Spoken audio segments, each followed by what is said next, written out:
নমস্কার, 7 এবিক নিউজ নেটওয়ার্কে আপনাদের স্বাগত। বৌভাতের রাতেই ভয়াবহ অগ্নিকাণ্ডের ঘটনায় তীব্র চাঞ্চল্য ছড়ালো হাবড়ায়। জানা গেছে, হাবড়া থানার মহিষা মসলন্দপুর এলাকার বাসিন্দা পিন্টু পালের এদিন বৌভাত ছিল।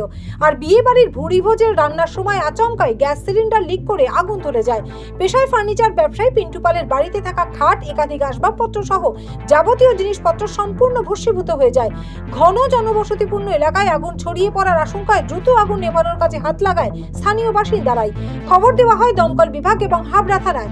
দমকল বিভাগের একটি ইঞ্জিন ঘটনাস্থলে পৌঁছলেও ছোট রাস্তা হবার কারণে তারা বাড়ি পর্যন্ত পৌঁছতেই পারেনি। স্থানীয় বাসিন্দাদের দীর্ঘক্ষণের প্রচেষ্টায় অবশেষে আগুন নিয়ন্ত্রণে আসে। আগুন ছড়িয়ে পড়লে আরো বড়সড় বিপদ হতে পারত, সেই আশঙ্কায় আতঙ্কিত বাড়ির সদস্য সহ এলাকার বাসিন্দারা। অগ্নিকাণ্ডের ঘটনায় প্রায় লক্ষাধিক টাকার ক্ষয়ক্ষতি হয়েছে বলে সূত্রের খবর। ঘটনার তদন্ত শুরু করেছে হাবড়া থানার পুলিশ। সপ্তাহের শুরুতেই শহর কলকাতায় ঘটল অঘটন।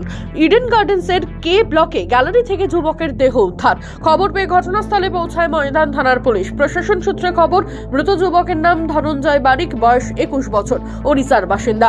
উল্লেখ্য, মৃত যুবকের বাবা ও কাকা সিএবির কর্মী ছিলেন। পরিবারের সঙ্গে সিএবি ইডেন গার্ডেন্সের স্টাফ কোয়ার্টারে থাকত যুবক। মূলত কাজের সন্ধানে কলকাতায় এসেছিল সে। প্রসঙ্গত, গতকাল থেকে নিখোঁজ ছিল যুবক। ময়দান থানায় মিসিং ডায়েরিও করা হয়। তারপর এই ঘটনা ঘটে। শুরু হয়েছে তদন্ত। গোপন সূত্রে খবরের পরিপ্রেক্ষিতে রঘুনাথগঞ্জ 2 নম্বর ব্লকের তারিখানা গ্রামে হানা দিয়ে হাত বদলের আগে আগ্নেয়াস্ত্র ও কার্তুজ সহ এক ব্যক্তিকে গ্রেপ্তার করল পুলিশ। দ্রুত ব্যক্তি দীপঙ্কর মণ্ডল ফারাক্কা থেকে অস্ত্রটি কিনতে এসেছিল রঘুনাথগঞ্জে। পুলিশ গোপন সূত্রে খবর পেয়ে হানা দিয়ে ওই ব্যক্তিকে গ্রেপ্তার করে। কি উদ্দেশ্যে অস্ত্র কিনতে এসেছিল ওই যুবক, কারাই বা এই অস্ত্র কারবারের সঙ্গে যুক্ত, সমগ্র ঘটনা খতিয়ে দেখছে জঙ্গিপুর পুলিশ ফাঁড়ির পুলিশ। আজ ধৃতকে তদন্তের স্বার্থে জঙ্গিপুর মহকুমা আদালতে তুলে 7 দিনের পুলিশি হেফাজত নেওয়ার আবেদন জানানো হয়েছে। আবারও চোখ রাঙাচ্ছে অদৃশ্য শত্রু, ভয় ধরাচ্ছে নতুন ভ্যারিয়েন্ট JN.1। জানিয়ে রাখি, গত 24 ঘন্টায় দেশে নতুন করে করোনায় আক্রান্তের সংখ্যা 335 জন।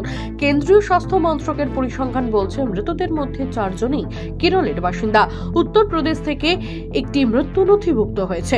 এখনো পর্যন্ত কেরলে একজনের শরীরে নতুন উপরূপের অস্তিত্বের কথা জানা গিয়েছে। বিভিন্ন দেশে করোনা নতুন করে মাথাচাড়া দিতে শুরু করায় জানিয়ে প্রতিটি দেশকে সতর্ক করছে বিশ্ব স্বাস্থ্য সংস্থা।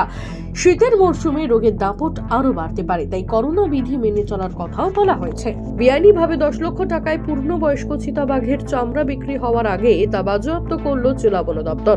উল্লেখ্য, গোপন সূত্রে খবর পেয়ে টিএফও ও বারাসত SF রেঞ্জ সহ জেলার বন দপ্তরের 10 জনের একটি বিশেষ দল গভীর রাতে মধ্যমগ্রাম চৌমাথা এলাকায় অভিযান চালিয়ে প্রাপ্তবয়স্ক চিতাবাঘের চামড়া সহ 3 জনকে গ্রেপ্তার করে। ধৃতরা সকলেই উড়িষ্যার বাসিন্দা। চিতাবাঘের চামড়াটি বাংলাদেশে পাচার করার উদ্দেশ্যে নিয়ে যাচ্ছিল তারা। এদিন অভিযুক্ত 3 জনকে বারাসত কোর্টে তোলা হয়। কোথা থেকে কিভাবে তারা এই চিতাবাঘের চামড়া নিয়ে আসছিল সে বিষয়ে জানতে ইতিমধ্যেই জিজ্ঞাসাবাদ শুরু করেছে জেলা বন দপ্তরের আধিকারিকেরা। আবারও বেপরোয়া গতির কারণে ভয়াবহ বাস দুর্ঘটনার জেরে তীব্র চাঞ্চল্য ছড়ালো পূর্ব মেদিনীপুরে। ঘটনাটি ঘটেছে পূর্ব মেদিনীপুর জেলার সুতাহাটা থানার দাড়িবেড়ার হলদিয়া মেচেদা রাজ্য সড়কে। প্রত্যক্ষদর্শীরা জানান, হলদিয়াগামী একটি যাত্রীবাহী বাস তীব্র গতিতে আসছিল। হলদিয়া মেচেদা রাজ্য সড়কে বাম্পার পেরোতে গিয়ে নিয়ন্ত্রণ হারিয়ে রাস্তার ধারে ইলেকট্রিক পোস্টে ধাক্কা মেরে 2 বার উল্টে যায়। ভেঙে যায় ইলেকট্রিক পোস্টটিও। ঘটনায় গুরুতর আহত হয়েছেন অন্ততপক্ষে শিশু সহ 20 জন বাস যাত্রী। স্থানীয়রাই তাদের উদ্ধার করে চিকিৎসার জন্য নিয়ে যায় তমলুক মহকুমা হাসপাতালে। ভয়াবহ এই দুর্ঘটনার জেরে অবরুদ্ধ হয়ে পড়ে হলদিয়া মেচেদা রাজ্য সড়ক। খবর পেয়ে ঘটনাস্থলে আসে সুতাহাটা থানার পুলিশ। পরে ট্রেনের সাহায্যে দুর্ঘটনাগ্রস্ত বাসটিকে ঘটনাস্থল থেকে সরিয়ে নিয়ে গেলে স্বাভাবিক হয় পরিস্থিতি। এহেন দুর্ঘটনার জেরে তীব্র চাঞ্চল্য ছড়িয়ে পড়ে স্থানীয় বাসিন্দাদের মধ্যে। পূর্ব মেদিনীপুর থেকে মদন মাইতি, 7 এবিক নিউজ নেটওয়ার্ক। জয় হিন্দ।